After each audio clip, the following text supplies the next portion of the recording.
ಮೊದಲ ಬಾರಿಗೆ ಇವತ್ತು ನನಗೆ ನನ್ನ ಸೊಸೆಯಂದರ ಮುಂದೆ, ನನ್ನ ಮಕ್ಕಳ ಮುಂದೆ ಹಾಗೂ ತಮ್ಮೆಲ್ಲರ ಮುಂದೆ ಹೇಳುವ ಒಂದು ಅವಕಾಶ ಸಿಕ್ಕಿದೆ. ನಾವು ಎಕ್ಸ್ಪರ್ಟ್ ಅಂತ ಏನು ಮಾತಾಡೋ ಅವಶ್ಯಕತೆ ಇಲ್ಲ. ಭಗವದ್ಗೀತೆ ನಾವು ಎಲ್ಲಿ ಬೋರ್ಡಂತೆ ಮಾತಾಡಿದ್ರು ಸಾಕು. ಲರ್ನಿಂಗ್. ಭಗವದ್ಗೀತೆ ದೇವಾನುದೇವತೆಗಳಿಗೂ ಅತಿ ಪ್ರಿಯವಾದ ಹಾಗೂ ಅತಿ ಸ್ತುತ್ಯವಾದ ಒಂದು ಪುಸ್ತಕ ಇದು, ಅಥವಾ ಭಗವದ್ಗೀತೆಯ ನಿನ್ನೆ ಜನರಲ್ ಮಾತಾಡಬೇಕಾದ್ರೆ ನಮ್ಮ ಜಯತೀರ್ಥಾಚಾರ್ಯ ಹೇಳಿದರು 15ನೇ ಅಧ್ಯಾಯದ ಮೇಲೆ ಒಂಚೂರು ಮಾತಾಡೋಣ ಅಂತ ಹೇಳ್ಬಿಟ್ಟು. ಶ್ರೀಕೃಷ್ಣ ಹೇಳ್ತಾನೆ, ಮಂಗಲಾಚರಣದಿಂದ ಶುರು ಮಾಡೋಣ. ಭವತಿ ಯದನು ಭಾವಾತ್ ಏಡಮೂಕೋಪಿ ವಾಗ್ಮಿ ಜಡಮತಿರಪಿ ಜಂತು ಜಾಯತೆ ಪ್ರಾಜ್ಞಮೌಲಿಃ ಸಕಲ ವಚನ ಚೇತೋ ದೇವತಾ ಭಾರತೀ ಸಾ ಮಮ ವಚಸಿ ನಿದತ್ತಾಂ ಸನ್ನಿಧಿಂ ಮಾನಸೇ ಚ. ಕಲ್ಯಾಣಾತ್ ಉದ್ಗಾತ್ರಾಯ ಕಾಮಿತಾರ್ಥ ಪ್ರದಾಯನೆ ಶ್ರೀಮದ್ ವೆಂಕಟನಾಥಾಯ ಶ್ರೀನಿವಾಸಾಯ ತೇ ನಮಃ. ಯಾಕಂದ್ರೆ ಇದು ವೆಂಕಟರಮಣನ ಸನ್ನಿಧಾನ. ದೇವಂ ನಾರಾಯಣಂ ನತ್ವಾ ಸರ್ವದೋಷ ವಿವರ್ಜಿತಂ ಗುರುಂ ಶಾನ್ ಗೀತಾರ್ಥಂ ವಕ್ಷ್ಯಾಮಿ. ಭಗವದ್ಗೀತೆಯಲ್ಲಿನ ಪುರುಷೋತ್ತಮ ಯೋಗ ಇದು 15ನೇ ಅಧ್ಯಾಯ. 15ನೇ ಅಧ್ಯಾಯ ಬಹಳ ಮಹತ್ವದ ಅಧ್ಯಾಯ. ಇದು ಹೆಸರಿಗೆ ತಕ್ಕಂತೆ ಪುರುಷೋತ್ತಮ ಯೋಗ. ಪುರುಷರಲ್ಲಿ ಉತ್ತಮನಾದವನು ಪುರುಷೋತ್ತಮ. ಪುರು ಅಂದರೆ ದೇಹ.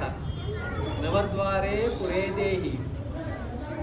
ಈ ಪುರು ಅಥವಾ ಪುರಿ, ಈ ದೇಹದಲ್ಲಿ ಒಬ್ಬ ಆತ್ಮನಿದ್ದಾನೆ. ಅವನಿಗೆ ಅಧಿಕೃತವಾಗಿ ಹಿಡಿಯುವ ಒಬ್ಬ ಮಹಾತ್ಮನಿದ್ದಾನೆ. ಅವನು ಪರಮಾತ್ಮ. ನಾವು ಆತ್ಮ, ಅವನು ಪರಮಾತ್ಮ. ಪುರುಷರಲ್ಲಿ ಉತ್ತಮನಾದ ಆತ್ಮ ಪುರುಷೋತ್ತಮ.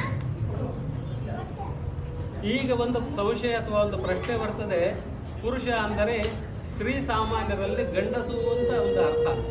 ಆದರೆ ಪುರು ಇದರ ಅರ್ಥ ಪುರಿ ಅಥವಾ ದೇಹ. ಪುರಿ ಶೇತೇತಿ ಪುರ ಅಂದರೆ ದೇಹದಲ್ಲಿ ಯಾರು ಇರ್ತಾರೆ ಅವನು ಪುರುಷೋತ್ತಮ. ಆತ್ಮನಿದ್ದಾನೆ, ಪರಮಾತ್ಮನಿದ್ದಾನೆ. ಅಂದರೆ ಈ ಆತ್ಮ ಹೆಣ್ಣು ಜೀವದಲ್ಲಿಯೂ ಇದೆ, ಗಂಡು ಜೀವದಲ್ಲಿಯೂ ಇದೆ. ಪುರುಷ ಈ ಶಬ್ದ ಇಬ್ಬರಿಗೂ ಅನ್ವಯ. ಅಂದರೆ ಪುರುಷ ಅಂದರೆ ಸ್ತ್ರೀಯರಿಗೆ ಮಾತ್ರ ಅಥವಾ ಪುರುಷರಿಗೆ ಮಾತ್ರ ಅಲ್ಲ, ಇಬ್ಬರಿಗೂ ಅನ್ವಯ ಆಗ್ತದೆ. ಅದು ಪುರುಷ. ಪುರುಷೋತ್ತಮ ಯೋಗ. ಯೋಗ ಅಂದರೆ ಉಪಾಯ ಅಥವಾ ಒಂದು ಅಪಾರ್ಚುನಿಟಿ.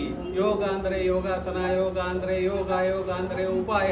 ಈ ಥರ ಅನೇಕ ಅರ್ಥಗಳು ನಾವು ಈ ಯೋಗದಿಂದ ನಾವು ನೋಡಬಹುದಾಗಿದೆ.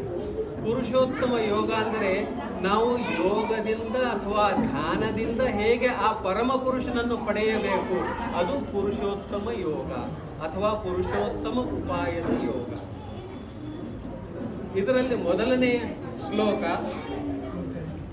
ಮೊದಲು ಶ್ಲೋಕ ಓದ್ತೇನೆ, ಆಮೇಲೆ ನೋಡೋಣ ಅರ್ಥ. ಯಾಕಂದರೆ ಕೃಷ್ಣ ಹೇಳ್ತಾನೆ, ಮಚ್ಚಿತ್ತ ಮಜ್ಜತ ಪ್ರಾಣ ಬೋಧಯಂತ ಪರಸ್ಪರಂ ಕಥೆಯಂತಶ್ಚ ಮಾಂ ನಿತ್ಯಂ ತುಷ್ಯಂತಿ ಚ ರಮಂತಿ ಚ.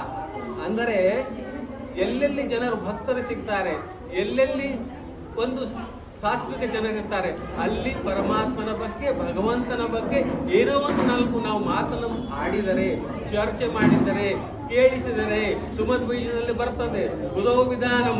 ಅಂದರೆ ನಮಗಿಂತ ತಿಳಿದವರು ಯಾರಿದ್ದಾರೆ ಅವರ ಹತ್ತಿರ ಕಲಿಯಬೇಕು, ಅಥವಾ ನಮಗಿಂತ ಕೆಳಗಿನವರು ಬಂದರೆ ಅವರಿಗೆ ನಾವು ಹೇಳುವ ಪ್ರಯತ್ನ ಮಾಡಬೇಕು. ಇದು ಸುಮಧ್ವೀಜದಲ್ಲಿ ನಾವು ನೋಡುವ ವಾಕ್ಯ ಇದು. ಅಂದರೆ ಭಗವದ್ಗೀತೆಯನ್ನು ಕೆಲವು ಅರ್ಥಗಳನ್ನು ಹೇಗೆ ನಾವು ಓದ್ತಾ ಹೋಗ್ತೇವೆ, ಭಗವದ್ಗೀತೆ ಬಿಚ್ತಾ ಹೋಗ್ತದೆ. ಭಗವದ್ಗೀತೆ ಇದು ಓದುವುದಲ್ಲ, ಇದು ತಿನ್ನುವ ಗ್ರಂಥ. ಇದು ಅರಿವಿನ ಗ್ರಂಥ ಅಲ್ಲ, ಅರಿಯುವ ಗ್ರಂಥ. ಹೇಗೆ ಚಟ್ನಿಯನ್ನು ಅರಿತೇವೆ ಹಾಗೆ ಭಗವದ್ಗೀತೆಯನ್ನು ಅರಿಯಬೇಕು. ಆವಾಗ ಭಗವದ್ಗೀತೆಯ ಹೊಸ ಹೊಸ ಅರ್ಥಗಳು ಬರ್ತವೆ. ಭಗವದ್ಗೀತೆ ನಾವು ವಿಚಾರ ಮಾಡುವುದು ಯಾವುದೋ ಶತಮಾನದಲ್ಲಿ ಬರೆದ ಭಗವದ್ಗೀತೆ ಇವತ್ತಿಗೆ ಏನಾದರೂ ಉಪಯೋಗ, ಇವತ್ತಿನ ಪೀಳಿಗೆಗೆ ಏನು ಉಪಯೋಗ, ಅಥವಾ ಇವತ್ತಿನ ಈ ಜನರೇಷನ್ ಜನ್ ಝಡ್ಗೆ ಏನು ಉಪಯೋಗ, ಅದನ್ನು ನಾವು ವಿಚಾರ ಮಾಡಬೇಕಾದ್ರೆ ಆಗ ಭಗವದ್ಗೀತೆಯ ಒಂದು ನೂರಾರು ಅರ್ಥಗಳು ಬಿಚ್ಕೊಳ್ತೇವೆ. ಹೇಗೆ ಹೇಳ್ತಾರೆ, ತ್ರಯೋರ್ಥ ಸರ್ವವೇದೇಶು ದಶಾರ್ಥ ಸರ್ವಭಾರತೆ ವಿಷ್ಣು ಸಹಸ್ರನಾಮಾಪಿ ನಿರಂತರಂ ಶತಾರ್ಥಕಂ. ಇದರರ್ಥ ಭಗವದ್ಗೀತೆ ವೇದಕ್ಕೆ 3 ಅರ್ಥ ಇರುತ್ತೆ, ಮಿನಿಮಮ್ 3 ಅರ್ಥಗಳು. ಭಗವದ್ಗೀತೆಗೆ ಕಮ್ಮಿ ಅಂದರೆ 10 ಅರ್ಥಗಳಾದರೂ ಬರ್ತವೆ. ಅದರಲ್ಲಿ ನಾವು ಹೇಗೆ ಸಾಧನೆ ಮಾಡ್ತೇವೆ, ಹೇಗೆ ನಾವು ಮುಂದಿನ ಪ್ರಯತ್ನ ಮಾಡ್ತೇವೆ, ಅದೇ ಥರ ನಮಗೆ ಈ ಅರ್ಥಗಳು ಬಿಚ್ಕೊಳ್ತಾ ಹೋಗ್ತವೆ. ಆಗ ಅದರ ಏನು ಆನಂದ ಸಿಗ್ತದೆ, ಆಗ ಅದರದ್ದೇನು ನಮಗೆ ಒಂದು ಎಂಜಾಯ್ಮೆಂಟ್ ಅಂತ ಏನು ಸಿಗ್ತವೆ, ಅದು ಬಹಳ ಸುಪ್ರೀಮ್ ಪ್ಲೇಜರ್ ಅಂತ ನಾವು ಹೇಳ್ತೇವೆ. ದೇವತೆಗಳಿಗೆ ಅನಂತ ಅರ್ಥಗಳಾಗ್ತವೆ, ಋಷಿಗಳಿಗೆ ಅನಂತ ಅರ್ಥಗಳಾಗ್ತವೆ. ನಮ್ಮಂಥವರಿಗೆ ಕೆಲವು ಅರ್ಥ ಆಗುವ ಸಾಧ್ಯತೆ ಇದೆ. ಆ ಕೆಲವು ಅರ್ಥಗಳನ್ನು ನಾವು ನೋಡುವಂತ ಇವತ್ತು ಪ್ರಯತ್ನ ಮಾಡೋಣ. ಮೊದಲನೆಯ ಶ್ಲೋಕ,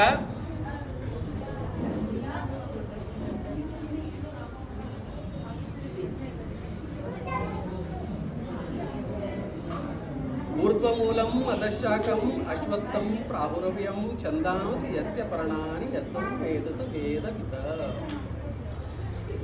ಊರ್ಧ್ವಮೂಲಂ, ಊರ್ಧ್ವ ಅಂದರೆ ಮೇಲೆ, ಮೂಲ ಅಂದರೆ ರೂಟ್, ಅಂದರೆ ರೂಟ್ ಅಥವಾ ಮೂಲಗಳು ಮೇಲಿರುವ ಇದು ಒಂದು ವೃಕ್ಷ. ಊರ್ಧ್ವಮೂಲಂ, ಮೂಲ ಅಂದರೆ ಮೇನ್, ಮೂಲ ಅಂದರೆ ಪ್ರೈಮ್, ಮೂಲ ಅಂದರೆ ಮೇನ್ ಏನು ಎಲಿಮೆಂಟ್ ಇದೆ ಅದು ಮೇಲಿದೆ. ಅದಕ್ಕೆ ದೇವರು ಎಲ್ಲಿ ಅಂತಂದ್ರೆ ನಾವು ಈ ತರ ತೋರಿಸ್ತೇವೆ. ಅಂದರೆ ವಿಷ್ಣು ಅಥವಾ ನಾರಾಯಣ ಅಥವಾ ಕೃಷ್ಣ ಅಥವಾ ಪರಮಾತ್ಮ ಇರುವುದು ಮೇಲೆ, ಯಾಕಂದ್ರೆ ಅವನು ಮೂಲ. ಊರ್ಧ್ವ ಮೂಲಂ, ಅವನು ಮೂಲವಾಗಿ ಮೂಲದೇವನಾಗಿ ಮೇಲಿದ್ದಾನೆ. ಅಧಃಶಾಖಂ, ಅಧಃಶಾಖಂ ಅಂದರೆ ಕೆಳಗಡೆ ದೇವತೆಗಳು, ಋಷಿಗಳು, ಪಿತೃಗಳು, ಹೀಗೆ ಇಂದ್ರಾದಿ ದೇವತೆಗಳು ಕೆಳಗೆ ಬರ್ತಾ ಹೋಗ್ತಾರೆ. ಅಲ್ಲಿಂದ ನಾವು ಮನುಷ್ಯರು, ಪ್ರಾಣಿಗಳು. ಊರ್ಧ್ವ ಮೂಲಂ ಅಧಃಶಾಖ ಅಂದರೆ ಮೇಲೆ ಮೂಲ, ಕೆಳಗೆ ಹೇಗೆ ನಾವು ಬರ್ತಾ ಇದೀವಿ ಅದು ಇಸಿಳುಗೊಳ್ತಾ ಹೋಗ್ತದೆ. ಹಾಗೆ ಬ್ರಾಂಚಸ್, ಸಬ್ ಬ್ರಾಂಚಸ್ ಏನು ಹೇಳ್ತೇವೆ ಅದು ಕೆಳಗೆ ಬರ್ತಾ ಹೋಗ್ತದೆ. ಇದು ಒಂದು ಕಾನ್ಸೆಪ್ಟ್. ಇನ್ನು ಮೇಲೆ ವೃಕ್ಷ ಅಂತ ಕೃಷ್ಣ ಹೇಳ್ತಾ ಇದ್ದಾನೆ. ವೃಕ್ಷ ಅಂತ ಹೇಳಿದ್ಮೇಲೆ ನೀವು ದೇವತೆಗಳ ಎಕ್ಸಾಂಪಲ್ ಹೇಳ್ತಾ ಇದ್ದಾರೆ. ವೃಕ್ಷ ಅಂದ್ರೆ ಏನು? ವೃಕ್ಷ ಅಂದ್ರೆ ತಲೆ ತಿರುವಾದ ವೃಕ್ಷ. ಅಂದ್ರೆ ಮೇಲೆ ಬುಡ ಇದೆ, ಕೆಳಗಡೆ ಎಲ್ಲವೂ ಶಾಖೆಗಳಿವೆ. ಈ ಕೆಲವೊಮ್ಮೆ ನಾವು ಗೆಸ್ ಮಾಡಿದ್ರೆ ಇದು ಹೇಗೆ ಸಾಧ್ಯ? ಯಾಕೆ ಮೇಲೆ ತಲೆ ಅಂತೀರ, ಮೇಲೆ ಬುಡ ಅಂತೀರ, ಕೆಳಗೆ ತಲೆ ಅಂತೀರ, ಕೆಳಗೆ ಶಾಖೆಗಳಂತೀರ, ಹೇಗೆ ಸಾಧ್ಯ? ಯಾಕೆ ಸಾಧ್ಯ ಇಲ್ಲ? ನೀವು ನಿಮ್ಮನ್ನು ಕನ್ನಡಿಯಲ್ಲಿ ಎಲ್ಲರೂ ನೋಡಿಕೊಂಡಿದ್ದೀರಾ. ಕನ್ನಡಿಯಲ್ಲಿ ನಿಮ್ಮ ಮುಖ ಎಲ್ಲಿದೆ? ತಲೆ ಎಲ್ಲಿದೆ? ಮೇನ್ ಭಾಗ ಮೇಲಿದೆ. ಕೈಗಳೆಲ್ಲಿವೆ? ಕೆಳಗಡೆ ಇವೆ. ಶಾಖೆಗಳೆಲ್ಲಿವೆ? ಕೆಳಗಡೆ ಇವೆ. ಪಾದಗಳೆಲ್ಲಿವೆ? ಕೆಳಗಡೆ ಇದೆ. ಪಾದದ ಬೆರಳುಗಳೆಲ್ಲಿವೆ? ಕೆಳಗಡೆ. ಊರ್ಧ್ವ ಮೂಲ ಇದೇ ತರ ಮೇಲಿನಿಂದ ಕೆಳಗೆ ನಾವು ಭಗವಂತನಿಗೆ ಅಪ್ಲೈ ಮಾಡಿದರೆ ಆ ಅರ್ಥ ತಗೊಳ್ಬೇಕು. ವಿಷ್ಣು ಮಹಾವಿಷ್ಣು ಮೇಲಿದ್ದಾನೆ, ಗರುಡಾದಿ ದೇವತೆಗಳು ಆಮೇಲಿದ್ದಾರೆ, ಅಲ್ಲಿಂದ ಬೇರೆ ವಾಯುವಾದಿ ದೇವತೆಗಳಿದ್ದಾರೆ, ಇಂದ್ರಾದಿ ದೇವತೆಗಳಿದ್ದಾರೆ, ಪಿತೃದೇವತೆಗಳಿದ್ದಾರೆ, ಹಾಗೂ ಋಷಿಗಳಿದ್ದಾರೆ, ಹಾಗೂ ಇನ್ನು ಗಂಧರ್ವರಿದ್ದಾರೆ, ಯಕ್ಷರಿದ್ದಾರೆ, ಕಿನ್ನರರಿದ್ದಾರೆ, ಆಮೇಲೆ ಮನುಷ್ಯರು ಬರ್ತಾರೆ. ಇದು ದೇವತೆಗಳಿಗೆ ಅಪ್ಲಿಕೇಬಲ್. ಮನುಷ್ಯರಿಗೆ ಅಪ್ಲಿಕೇಬಲ್ ಸುಮ್ಮನೆ ಒಂದು ಸಾಧಾರಣವಾದ ಎಕ್ಸಾಂಪಲ್ ಕೊಡ್ರಿ ಅಂತಂದ್ರೆ, ನಾವು ಕನ್ನಡಿಯಲ್ಲಿ ನೋಡಿಕೊಂಡ್ರೆ ನಮ್ಮ ತಲೆ ಬ್ರೇನ್ ಮೇಲೆ ಇದೆ, ಕೆಳಗಡೆ ಎಲ್ಲ ಬ್ರಾಂಚಸ್ ಇದೆ. ಊರ್ಧ್ವ ಮೂಲಂ ಅಧಃಶಾಖಂ, ಊರ್ಧ್ವ ಮೂಲಂ ಅಧಃಶಾಖಂ ಅಶ್ವತ್ಥಂ. ಅಶ್ವ ಅಂದರೆ ಕುದುರೆ, ಅಶ್ವತ್ಥ ಅಂದರೆ ಅರಳೆ ಮರ. ಎರಡು ಅರ್ಥ ಆಗ್ತದೆ. ಅಶ್ವ ಅಂದರೆ ಅಶ್ವದಂತೆ ಇದೆ. ಅಶ್ವದಂತೆ ಯಾಕಿದೆ? ಅಶ್ವ ಚಂಚಲವಾಗಿರುತ್ತದೆ. ಅಶ್ವ ಅಥವಾ ಕುದುರೆ ಯಾವಾಗಲೂ ಕೂಡೋದಿಲ್ಲ. ಕುದುರೆ ಕೂತರೆ ಅದಕ್ಕೆ ಸಾವು ಬಂದಿದೆ ಅಂತ ಅರ್ಥ.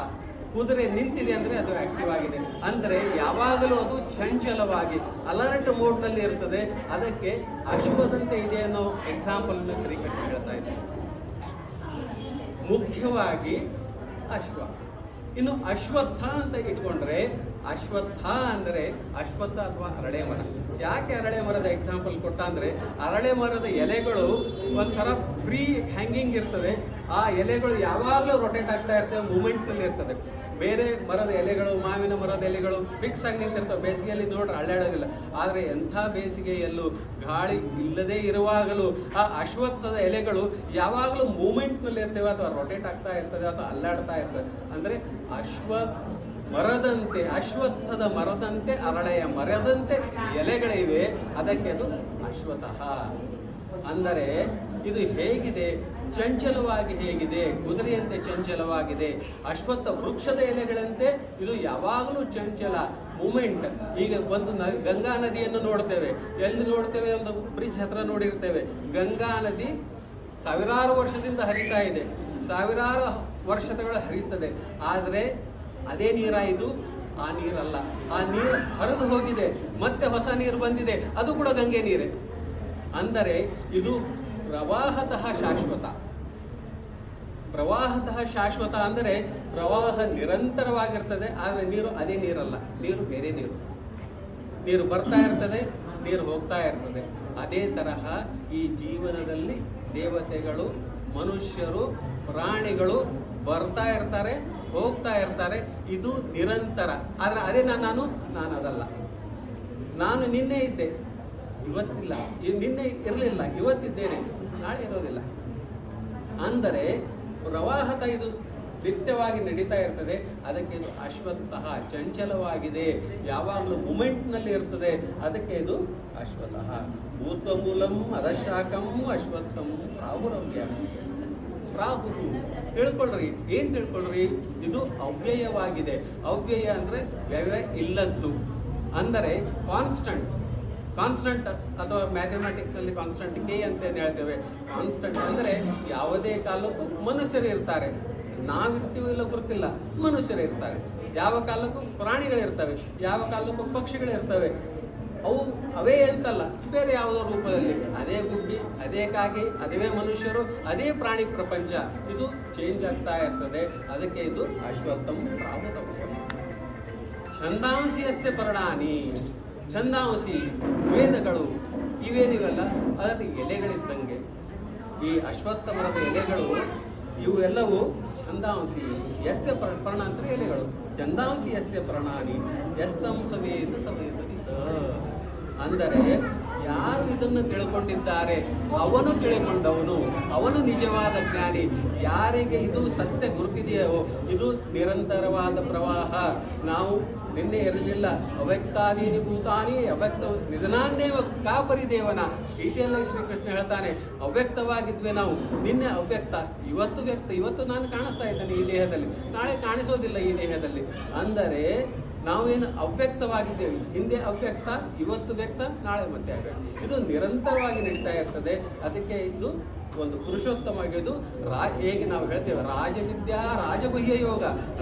Top secret, princely secret, kingly secret, top secret ಇದು. ಅಂದರೆ ರಾಜವಿದ್ಯಾ ಇದು ರಾಜಗುಹ್ಯವಾದದ್ದು. ಅಂದರೆ ರಾಜರಿಗೆ ಕಲಿಯುವಂಥದ್ದಂತಲ್ಲ, ರಾಜವಿದ್ಯಾ ಅಂದರೆ ಟಾಪ್ ಸೀಕ್ರೆಟ್. ಇದು ಟಾಪ್ ಸೀಕ್ರೆಟ್ ಅಂತ ಶ್ರೀಕೃಷ್ಣ ರಿವೀಲ್ ಮಾಡ್ತಾ ಇದ್ದಾನೆ.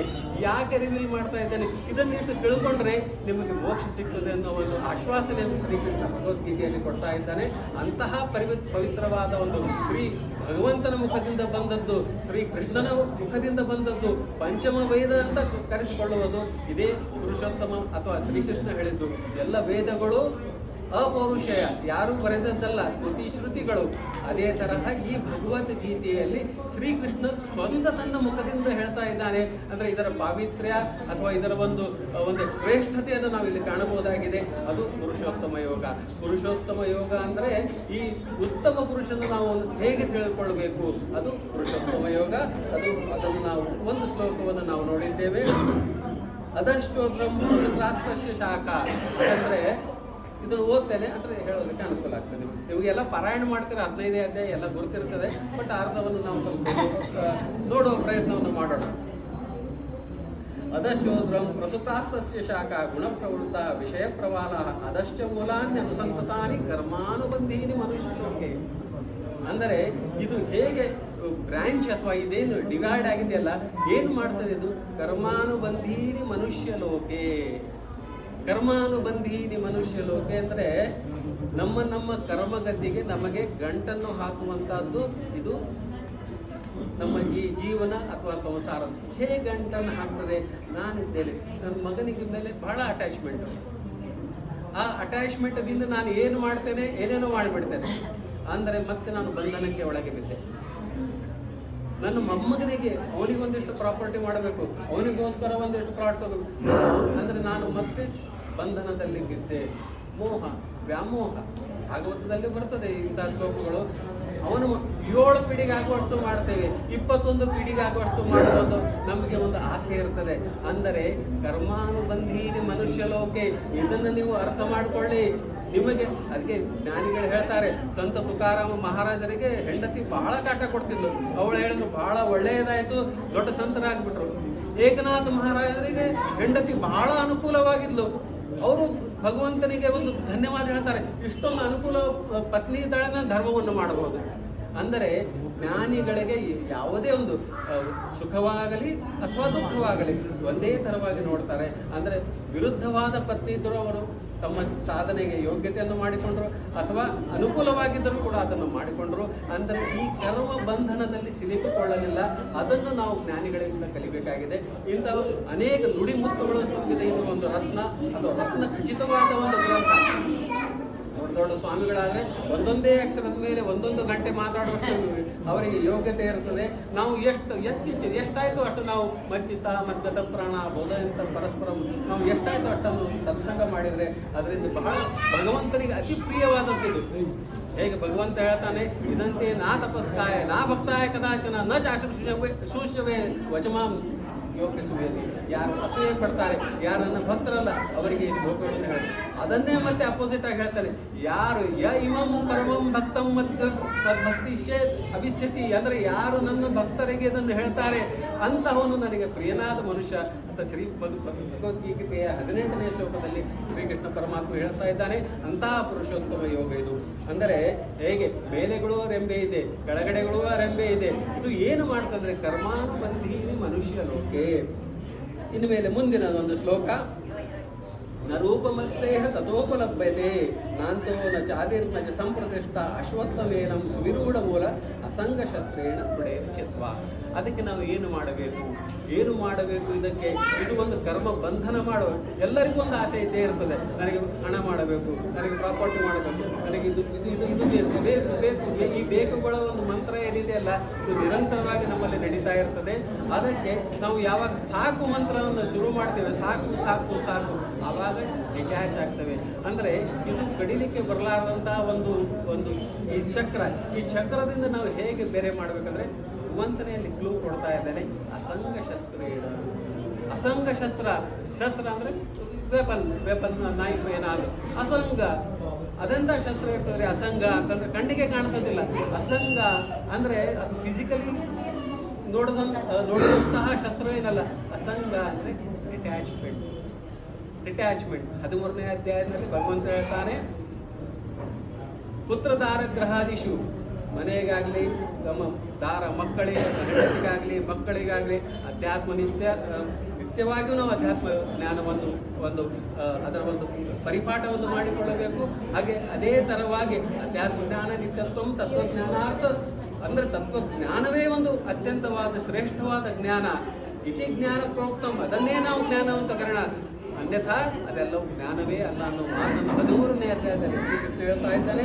ಈಗ ನ ರೂಪಮಸ್ಯೇಹ, ಇಂಥ ಒಂದು ನಾನು ಗಿಡದ ವರ್ಣನೆ ಮಾಡ್ತಾ ಇದ್ದೇನೆ, ಇಂಥ ಒಂದು ವೃಕ್ಷದ ವರ್ಣನೆ ಮಾಡ್ತಾ ಇದ್ದೇನೆ.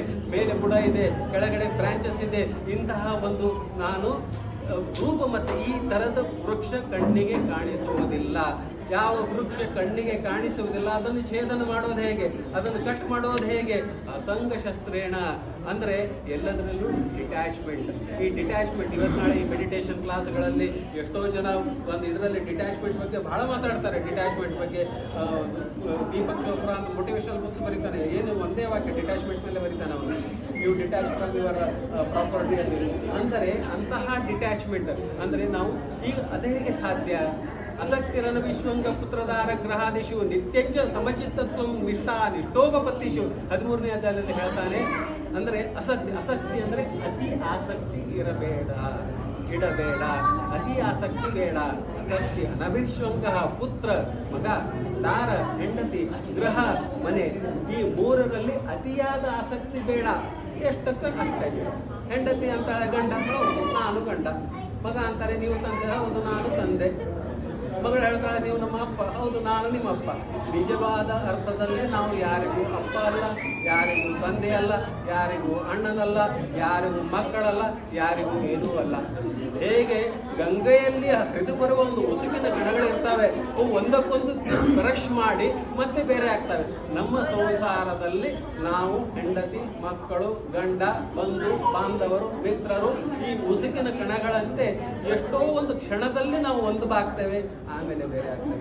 ಅಥವಾ ಯಾವುದೋ ಗಿಡದ ಎರಡು ಕಡ್ಡಿಗಳು ಈಗ ಹರಿತಾ ಬಂದು ಒಂದಾಗ್ತೇವೆ, ಆಮೇಲೆ ಹರಿತಾ ಬೇರೆ ಕಡೆ ಆಗ್ಬಿಡ್ತವೆ. ಅದೇ ತರವಾಗಿ ನಮ್ಮ ಜೀವನದಲ್ಲಿ, ನಮ್ಮ ಸಂಸಾರದಲ್ಲಿ ಅದಕ್ಕೆ ಕೃಷ್ಣ ಹೇಳ್ತಾನೆ, ಆಸಕ್ತಿ ರಣವೀಶ್ವರ ಪುತ್ರದಾರ ಗೃಹಾದೀಶು ನಿತ್ಯಂಚ ಸಮಚಿತ್ತತ್ವಂ ಇಷ್ಟಾನಿಷ್ಟೋಪಪತ್ನಿಷು. ಇಷ್ಟವಾಗಲಿ ಅನಿಷ್ಟವಾಗಲಿ ಒಂದೇ ಥರವಾದ ಮನಸ್ಸನ್ನು ಇಟ್ಕೊಳ್ಬೇಕು. ಇದು ಹೇಳೋದಕ್ಕೆ ಬಹಳ ಸುಲಭ, ನಿಜಾಯಿತಿಯಲ್ಲಿ ನಿಜ ಪ್ರಾಕ್ಟೀಸ್ ಮಾಡೋದಲ್ಲಿ ಬಹಳ ಕಷ್ಟ. ಭಗವದ್ಗೀತೆ ಓದೋದು ಒಂಥರ, ಭಗವದ್ಗೀತೆ ತಿಳಿದುಕೊಳ್ಳೋದು ಒಂಥರ, ಭಗವದ್ಗೀತೆ ಜೀರ್ಣಿಸಿಕೊಳ್ಳೋದು ಒಂಥರ, ಭಗವದ್ಗೀತೆ ಜೀರ್ಣಿಸಿಕೊಂಡು ಇಂಪ್ಲಿಮೆಂಟ್ ಮಾಡೋದು ಇನ್ನೊಂದು. ನಾವು ಹೇಳ್ತೇವೆ ಭಾಳ ಚೆನ್ನಾಗಿ ಮಾತಾಡಿದ್ರಿ, ಆದ್ರೆ ನನಗೆ ಆಗತ್ತಾ ಅದು? ನನಗೇನಾದ್ರು ಒಂದು ವಿಯೋಗ ಆದರೆ ನಾನು ಅಳ್ಳಾರ್ದೆ, ನಾನು ಭಾಳ ಸಮಚಿತ್ತದಿಂದ ಸಾಧ್ಯನೇ ಇಲ್ಲ. ಅಂದರೆ ಹೇಳೋದು ಸುಲಭ, ಓದೋದು ಸುಲಭ, ಅದನ್ನು ಪ್ರಾಕ್ಟಿಕಲಲ್ಲಿ ತರೋದು ಬಹಳ ಕಷ್ಟ. ಭಗವಂತ ಅದನ್ನು ಹೇಳ್ತಾನೆ, ಇದೆಲ್ಲವೂ ಎಕ್ಸ್ಟರ್ನಲ್. ನಾವೇ ನಿಜವಾಗಿ ನಮ್ಮ ಆತ್ಮವನ್ನು ಭಗವಂತನ ಕಡೆಗೆ ತಿರುಗಿಸ್ತೀವೋ ಆಗ ನಮ್ಮ ಉದ್ಧಾರ ಎಷ್ಟು ಶುರು ಆಗ್ತದೆ. ನಾವೆಲ್ಲರೂ ದೊಡ್ಡ ಋಷಿ ಮುನಿಗಳೇ ಇದನ್ನು ಓದಿ ತಮ್ಮ ಜನ್ಮವನ್ನು ಸವಿಸ್ತಾರೆ. ಅಂಥದ್ರಲ್ಲಿ ನಾವು ಏನೋ 2 ಅಧ್ಯಾಯ 2 ಅಕ್ಷರ ಮಾತಾಡ್ಲಿಕ್ಕೆ ಬರ್ತದೆ, ನಾವು ಬಹಳ ಜ್ಞಾನಿ ಆಗಿವೆ, ಸರ್ವಥಾ ಆಗುವುದಿಲ್ಲ. ಅಂತಹ ಪವಿತ್ರವಾದ ಇದು ಭಗವಂತ ಹೇಳ್ತಾನೆ, ನ ರೂಪಮಸ್ಯೇಹ ತಥೋಪಲಭ್ಯತೆ. ಈ ರೂಪದಲ್ಲಿ ನಾನು ಏನು ಹೇಳಿದ್ದೇನೆ ಅದು ಕಾಣಿಸುವುದಿಲ್ಲ. ನ ರೂಪ ಮಸ್ಯೇಹ ತಥೋಪಲಭ್ಯತೆ ನಾಂತೋನ ಚಾವಿರ್ನ, ಇದಕ್ಕೆ ಅಂತವೂ ಇಲ್ಲ ಆದಿಯೂ ಇಲ್ಲ. ಅಂದರೆ ಈ ಸಂಸಾರ ಯಾವ, ನಮ್ಮ ಡಾರ್ವಿನ್ ಥಿಯರಿ ಹೇಳ್ತಾನೆ, ಮಂಗದಿಂದ ಮಾನವನಾದ ಬಾಲ ಇದು. ನಮ್ಮಲ್ಲಿ ಆ ಕಾನ್ಸೆಪ್ಟೇ ಇಲ್ಲ. ಆದರೆ ಎಕ್ಸಾಮ್ನಲ್ಲಿ ಈ ಥರ ಬರೆದ್ರೆ ಮನುಷ್ಯನಾಗಿ ಹುಟ್ಟಿದ ಅಂತ ಬರೆದ್ರೆ ಮಾರ್ಕ್ಸ್ ಬರೋದಿಲ್ಲ. ನಾವು ಇಲ್ಲೇ ಡಾರ್ವಿನ್ ಥಿಯರಿ ನಾವು ಮಂಗಗಳಾಯ್ತು, ಬಾಲವಾಯಿತು, ಮನುಷ್ಯರಾಗ್ತದೆ. ಹಾಗಾದ್ರೆ ಎಲ್ಲ ಮಂಗಗಳು ಯಾಕೆ ಮನುಷ್ಯರಾಗಲಿಲ್ಲ? ಕೆಲವೇ ಮಂಗಗಳಿಗೆ ಯಾಕೆ ಸೆಲೆಕ್ಟಿವ್ ಥಿಯರಿ ಬಂತು? ಇದನ್ನು ನಾವು ವಿಚಾರ ಮಾಡಬೇಕು. ಅಂದರೆ ನಮ್ಮ ಒಂದು ಸಿದ್ಧಾಂತದಲ್ಲಿ ಮನುಷ್ಯನಾಗಿಯೇ ಬಂದಿದ್ದಾನೆ. ಎಲ್ಲವೂ ಬಹಳ ಸ್ಪಷ್ಟವಾಗಿ ಹೇಳ್ತಾರೆ. ಪುರಂದರದಾಸ ಪದ್ಯ ರೂಪದಲ್ಲಿ ಹೇಳ್ತಾರೆ, ಎಷ್ಟು ಯೋನಿಗಳು, 84 ಲಕ್ಷ ಯೋನಿಗಳು, ಎಷ್ಟು ಯೋನಿಗಳು ಪಕ್ಷಿಯಲ್ಲಿವೆ, ಎಷ್ಟು ಯೋನಿಗಳು ಮನುಷ್ಯ ರೂಪದಲ್ಲಿವೆ, ಎಷ್ಟು ಯೋನಿಗಳು ವೃಕ್ಷದ ರೂಪದಲ್ಲಿವೆ, ಎಷ್ಟು ಯೋನಿಗಳು ಜಲಚರ ರೂಪದಲ್ಲಿವೆ. 20 ಲಕ್ಷ, ಈ 4 ಲಕ್ಷ ಮನುಷ್ಯರಲ್ಲಿ ವೆರೈಟಿ ಇದೆ ಅಂತ ಈ ನಮ್ಮ ದಾಸ ಸಾಹಿತ್ಯದಲ್ಲಿ ಹೇಳ್ತಾರೆ. ಅದು ಎಲ್ಲ ವೇದದಿಂದ ತಗೊಂಡಿದ್ದೆ. ಅಂದರೆ ಇದಕ್ಕೆ ನಾವು ವಿಚಾರ ಮಾಡಬೇಕು. ಇದರಲ್ಲಿ ನಾವು ಮನುಷ್ಯರೇ ಇದ್ವಿ, ಮನುಷ್ಯರಾಗಿಯೇ ಬಂದಿದ್ವಿ. ಅಂದರೆ ಯೋನಿಗಳು ಬೇರೆ ಬೇರೆ ಆದವು. ನಾವು ಯಾವುದೋ ಒಂದು ಕೀಟದಲ್ಲಿ ಬಂದ್ವಿ, ಖಗಚರ, ಖೇಚರ, ಜಲಚರ, ವನಚರ, ಭೂಚರ, ಯಾವುದ್ಯಾವುದೋ ರೂಪದಲ್ಲಿ ಬಂದ್ವಿ. ಪ್ರಾಣಿ ಪಕ್ಷಿ ಏನೇನೋ ರೂಪ ಮಾಡಿ ಕೊನೆಗೆ ಮನುಷ್ಯ ಆ ಕಡೆ ರೂಪ, ಮನುಷ್ಯನ ರೂಪದಲ್ಲಿ ಬಂದಿದ್ವಿ. ಈ ಮನುಷ್ಯನಲ್ಲಿಯೇ 4 ಲಕ್ಷ ಪ್ರಜಾತಿಗಳಿವೆ. ಅಂದರೆ ನಾವು ಎಷ್ಟು ಭಾಗ್ಯವಂತರು ಅಂದರೆ ಭಾಗವತದಲ್ಲಿ ಹೇಳ್ತಾರೆ, ಕಲ್ಪಾವಿಷಾಂ ಸಾನಜಯಾತ್ ಪುನರ್ಭವಾತ್ ಕ್ಷಣಾವಿಷಾಂ ಭಾರತ ಭೂಜೆಯೇ ವರಹ. ಈ ಭಾರತ ಭೂಮಿಯಲ್ಲಿ ಒಂದು ಕ್ಷಣ ಹುಟ್ಟಿದರೆ ನೀವು ಭಾಗ್ಯವಂತರು ಅಂತ ತಿಳ್ಕೊಳ್ರಿ. ಯಾಕಂದ್ರೆ ಬೇರೆ ಕಡೆ ಭೋಗ ಭೂಮಿ, ನಮ್ಮದು ಕರ್ಮ ಭೂಮಿ. ಈಗ ನಮಗೆ ಹೇಳುವವರಿದ್ದಾರೆ, ಬೇರೆ ಕಡೆ ಹೇಳುವವರಿಲ್ಲ. ಬೇರೆ ಕಡೆ ಇದು ತಪ್ಪು ಇದು ಸರಿ ಅಂತ ಹೇಳುವವರಿಲ್ಲ. ಅವು ಅನಾಥಗಳಿದ್ದಂಗಿದೆ ಐರೋಪ್ಯ ದೇಶಗಳು. ದುರ್ದೈವ ವಶಾತ್ ಆ ಐರೋಪ್ಯರಿಗೆ ನಾವು ಬಹಳ ಸ್ಟ್ಯಾಂಡರ್ಡ್ ಅಂತ ತಿಳ್ಕೊಂಡಿದ್ದೇವೆ. ಅವರು ಮೊಳಕಾಲ ಮೇಲೆ ಹರಿದಿದ್ದ ಪ್ಯಾಂಟ್ ಹಾಕೊಂಡು ಇವರು ಮೊಳಕಾಲ ಮೇಲೆ ಹರಿದಿದ್ದ ಪ್ಯಾಂಟ್ ಹಾಕೊಂಡು ಅಡ್ಡಾಡ್ತಾ ಇದ್ದಾರೆ. ಅವರು ಯಾವುದೋ ಒಂದು ಡ್ರೆಸ್ ಹಾಕೊಂಡ್ರೆ ಇವರು ಯಾವುದೋ ಒಂದು ಡ್ರೆಸ್ ಹಾಕೊಂಡು ಅಡ್ಡಾಡ್ತಾ ಇದ್ದಾರೆ. ಅದು ನಮ್ಮ ಭಾರತೀಯ ಸಂಸ್ಕೃತಿ ಅಲ್ಲ, ಭಾರತ ಸನಾತನ ಸಮಾಜ ಅಲ್ಲ. ನಮಗೆ ಹೇಳೋ ಋಷಿ ಮುನಿಗಳಿದ್ದಾರೆ, ಪುಸ್ತಕಗಳಿವೆ, ಗ್ರಂಥಗಳಿವೆ. ಜೀವನ ಏನು, ಜೀವನದ ನಿಮ್ಮ ಲಕ್ಷಣ ಏನು, ನಿಮ್ಮ ಗುರಿ ಏನು, ಹೇಗೆ ಜೀವನ ನಡೆಸಬೇಕು, ಇದು ಹೇಳೋ ಇಂತಹ ಗ್ರಂಥಗಳು ನಮ್ಮಲ್ಲಿರಬೇಕಾದ್ರೆ ನಮ್ಮಲ್ಲಿ ಎಷ್ಟೊಂದು ಜ್ಞಾನದ ಭಂಡಾರ ಇದೆ. ಇಂತಹ ಪವಿತ್ರವಾದ ಭೂಮಿಯಲ್ಲಿ ಭಾಗವತದ ಶ್ಲೋಕ, ನನ್ನ ಶ್ಲೋಕ ಅಲ್ಲ ಇದು. ಕಲ್ಪಾಯುಷಂ, ಕಲ್ಪ ಅಂದರೆ 43,20,000 ವರ್ಷಗಳು, ಅದು ಆಯಸ್ಸು. ಆಮೇಲೆ ಕ್ಷಣಾಯುಷಂ ಕೇವಲ ಕ್ಷಣಗಳು. ಕ್ಷಣಾಯುಷಂ ಭಾರತ ಭೂಜೆಯೋ ವರ, ಭಾರತ ಭೂಮಿಯಲ್ಲಿ ಹುಟ್ಟಿದ್ರೆ ವರ ಅಂದರೆ ನೀವು ಪುಣ್ಯವಂತರು. ಅಂತಹ ಪುಣ್ಯ ಭೂಮಿಯಲ್ಲಿ ನಾವು ಹುಟ್ಟಿದ್ದೇವೆ. ಇಂಥ ಭಗವಂತನ ಸ್ಥಾನ, ಇಂಥ ಪವಿತ್ರವಾದ ಜಾಗ, ಇಂಥ ಪವಿತ್ರವಾದ ಗ್ರಂಥಗಳು. ಮತ್ತೆ ನಾವು ಹುಟ್ಟಿದ್ದೇವೆ ಅಂದ್ರೆ ಈ ಗ್ರಂಥ ನಮ್ಮ ಕೈಗೆ ಬರ್ತದೆ ಅಂತ ಹೇಳಲಿಕ್ಕೆ ಆಗೋದಿಲ್ಲ. ಯಾವುದೋ ಜನ್ಮದ ಒಂದು ಪುಣ್ಯ, ಯಾವುದೋ ನಮ್ಮ ಮಾಡಿದ ಒಂದು ಸಣ್ಣ ಕಾರ್ಯ ಯಾವುದೋ ಭಗವಂತನಿಗೆ ಒಂದು ಪ್ರಿಯವಾಗ್ತದೆ. ಆಗ ಅದನ್ನೇ ಅನಂತಪಟ್ಟು ಮಡಿಯಾಗಿ ನಮಗೆ ಆ ಭಗವಂತ ಕೊಡ್ತಾನೆ. ಆ ಭಗವಂತ ಕೊಟ್ಟಿದ್ದ ಕೆಲವು ಕ್ಷಣಗಳನ್ನು ಮಾತ್ರ ನಾವು ಇಲ್ಲಿ ಆಚಾರ್ಯರು ಒಂದು ಫಸ್ಟ್ ವಾರ್ನಿಂಗ್ ಬೆಲ್ ಕೊಟ್ಟಿದ್ದಾರೆ. ಆಯ್ತು,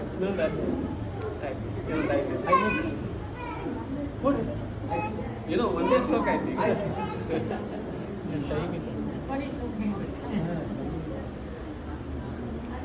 ರೂಪಮಸ್ಯೇಹ ತಥೋಪಲಭ್ಯತೆ ನಾಂತೋ ಚಾದಿರ್ನ ಚ ಸಂಪ್ರತಿಷ್ಠ ಅಶ್ವತ್ಥವೇನಂ ಸುವಿರೂಢಮೂಲ ಅಸಂಗಶಸ್ತ್ರೇಣ ದೃಢೇನ ಚಿತ್ವ ತದಪದಂ ತತ್ವರಿ ಮಾರ್ಗಿತವ್ಯಂ ಯಸ್ಮಿನ್ ಗತಾ ನ ನಿವರ್ತಂತಿ ಭೂಯಃ.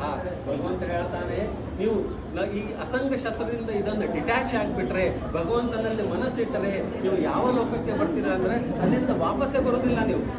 ಅಂತಹ ಒಂದು ಲೋಕದಲ್ಲಿ ನಾನು ನಿಮ್ಗೆ ಕರ್ಕೊಂಡು ಹೋಗ್ತೇನೆ, ಭಗವಂತ ಭರವಸೆಯನ್ನು ಕೊಡ್ತಾ ಇದ್ದಾನೆ. ಅಂತ ಅಂದರೆ ಅದು ಎಂಥ ಲೋಕ ಅಂದರೆ ಇಲ್ಲೇ ಹೇಳ್ತಾನೆ. ಮತ್ತೆ ಭಗವಂತ ಇದೇ ಅಧ್ಯಾಯದಲ್ಲಿ ಸೂರ್ಯ ಚಂದ್ರನ ಬೆಳಕು ಅಲ್ಲಿ ಮುಟ್ಟುವುದಿಲ್ಲ ಅಂತೆ. ಹೇಗೆ ಚಂದ್ರನನ್ನು ನಾವು ಹೇಳ್ತೇವೆ 3,84,000 ಕಿಲೋಮೀಟರ್ ಹೋದರೆ ನಮಗೆ ಚಂದ್ರ ಸಿಗ್ತಾನೆ, 1.5 ಮಿಲಿಯನ್ ಕಿಲೋಮೀಟರ್ ಹೋದರೆ ನಮಗೆ ಸೂರ್ಯ ಸಿಗ್ತಾನೆ. ಆದರೆ ಭಗವಂತನ ಲೋಕ ಅಲ್ಲಿ ಆ ಬೆಳಕು ಕೂಡ ಹೋಗೋದಿಲ್ಲ. ಅಂತಹ ಒಂದು ದೂರದ ಲೋಕ, ಅಲ್ಲಿ ಸ್ವಯಂ ಪ್ರಕಾಶವಾದ ಅಂತಹ ತಮೇವ ಚಾದ್ಯಂ ಪುರುಷಂ ಪ್ರಪತ್ತೆ. ನಾವೇನು ಮಾಡಬೇಕು? ಆ ಭಗವಂತನಿಗೆ ಶರಣು ಹೋಗಬೇಕು. ಯತ ಪ್ರವಣಿಸಿ ವಸುತಾ ಪುರಾಣಿ ಅಂದರೆ ಅನಾದಿ ಕಾಲದಿಂದ ಭಗವಂತನ ಒಂದು ಮಹಿಮೆ ಎಲ್ಲರೂ ಹಾಡ್ತಾ ಇದ್ದಾರೆ, ಎಲ್ಲರೂ ಹೊಗಳ್ತಾ ಇದ್ದಾರೆ. ಅಂತಹ ಒಂದು ಭಗವಂತನಿಗೆ ನಾವು ಏನು ಮಾಡಬೇಕು ಅಂದರೆ ನಮಸ್ಕಾರ ಮಾಡಬೇಕು. ಎಲ್ಲರೂ ಕೈ ಜೋಡಿಸಿ ಮಾತರವೇ ಮಾತೃಶುದ್ಧೋ ಮಾತೃಷ್ಟಾಗೋದೊಂದು ಸ್ವಾಮಿ ಅಂದರೆ ನೀನೇ ತಾಯಿ, ನೀನೇ ತಂದೆ ಅಂತ ವಾಯುಸ್ಥಿತಿಯಲ್ಲಿ ಹೇಗೆ ಹೇಳ್ತಾ ಇರ್ತಾರೆ. ಇಂತಹ ಒಂದು ಭಗವಂತನ ಒಂದು ಪವಿತ್ರವಾದ ಮಹಿಮೆ, ಕೆಲವು ಮಾತುಗಳು, ಒಂದು ಶ್ಲೋಕದ ಒಂದು ಈ ಅಂದರೆ ಶ್ಲೋಕಂವಾ ಶ್ಲೋಕಾರ್ಧವಿವಾ ಪಾದಂವಾ ಅಂದರೆ ಈ ಭಗವದ್ಗೀತೆಯ ಒಂದು ಅಕ್ಷರ ಕೂಡ ಯಾರು ಪಾರಾಯಣ ಮಾಡ್ತಾರೆ ಅವರಿಗೆ ಸಮೋಕ್ಷಂ ಅಧಿಗಚ್ಚತಿ, ಅವರಿಗೆ ಮೋಕ್ಷ ಕಟ್ಟಿಟ್ಟ ಬುದ್ಧಿಯಲ್ಲಿ ಅಷ್ಟು ಸುಲಭ ಅಂತ ಭಗವಂತ ಸಾಕ್ಷಾತ್ತಾಗಿ ತನ್ನ ಶ್ರೀಮುಖದಿಂದ ತನ್ನ ಒಂದು ಅಮೃತವಾಣಿಯಿಂದ ಭಗವಂತ ಆಶ್ವಾಸನೆ ಕೊಡ್ತಾ ಇದ್ದಾರೆ. ನಾವ್ಯಾಕೆ ಇದು ಮಾಡಬೇಕು? ನಾವು ಇಂಥ ಸಮಾಜದಲ್ಲಿ ಹುಟ್ಟಿದ್ದೇವೆ, ನಮಗೆಲ್ಲರಿಗೂ ಭಗವದ್ಗೀತೆ ಅನಾಯಾಸವಾಗಿ ಬರ್ತಾ ಇದೆ, ವಂಶ ಪರಂಪರೆಯಾಗಿ ಬರ್ತಾ ಇದೆ. ದೊಡ್ಡ ಆಚಾರ್ಯಗಳಿದ್ದಾರೆ, ಅದಕ್ಕಾಗಿ ತಮ್ಮ ಜೀವನವನ್ನೇ ಮುಡಿಪಾಗಿಟ್ಟಿದ್ದಾರೆ. ನಾವು ಪಾಪ ಅವರಲ್ಲಿ ಒಂದು ಏನೋ 2 ಮಾತುಗಳು ಮಾತಾಡುವ ಪ್ರಯತ್ನವನ್ನು ಮಾಡ್ತೇವೆ. ಅಂತಹ ಒಂದು ಭಗವದ್ಗೀತೆ 2 ಮಾತುಗಳನ್ನು ಆಡುವ ಇವತ್ತು ಒಂದು ಏನು ಸುಸಂಧಿ ಬಂದಿದೆ. ಹೇಗೆ ಇದನ್ನು ಹೀಗೆ ಹೇಳ್ತಾ ಹೋದರೆ ಇದು ಜಾಸ್ತಿ ಆಗ್ತದೆ. ಅದಕ್ಕೆ ಕೆಲವು ಮಾತುಗಳನ್ನು ನೋಡಿ ನಾನು ಇವತ್ತು ತಮ್ಮೆಲ್ಲರಿಗೂ ತಾವು ಕೇಳಿದ್ದಕ್ಕೆ ತಮ್ಮೆಲ್ಲರಿಗೂ ಧನ್ಯವಾದ ಹೇಳ್ತಾ ಶ್ರೀಕೃಷ್ಣ ಅರ್ಪಣ.